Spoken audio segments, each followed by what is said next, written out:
astăzi toată șatra mea, măi, s-a conectat la rețea, și să-i vezi pe pura de-i, măi, conectați la Pentium 3.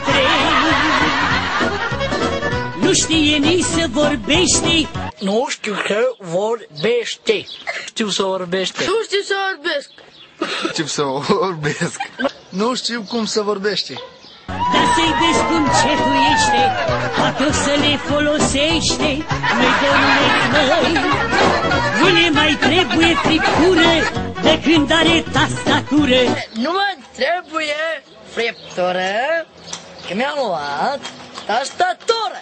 Molfăie tastele în gură, măi, domnule-ți, măi, cirilip, cirip, cip, cip. Uite-te-o pe ăla mic, vezi că o să-l găsești în haus, spânzura de mouse. Cirilip, cirip, cip, ciup, dă discheta că te scuip și dă-l 4 megabytes să aprind un opaiț și asară pe internet, măi. Am cunoscut un brunet, mi-a promis ceva mișto, măi, că mă www.ro. L-am întrebat cum îl cheamă și mi-a spus Jean-Claude Van Damme. N-are tată, n-are mamă, măi, doruleț, măi. Și am învățat programare la Java în închisoare, în 5 ani de hibernare, măi, dorule, măi. Cirip, cirip, cip-ceap, astea-am cunoscut pe chat.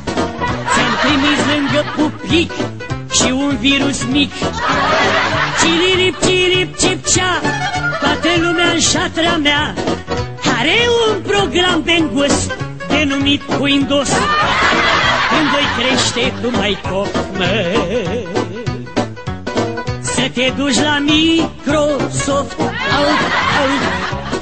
să-i chem la noi în județ, măi, pe deșteptul de Bill Gates, să-i arăți tehnologie, cum să fură o herghelie, cum să fură o herghelie, măi, doruleț, măi, și cum se fac milioane din cositorii burlane.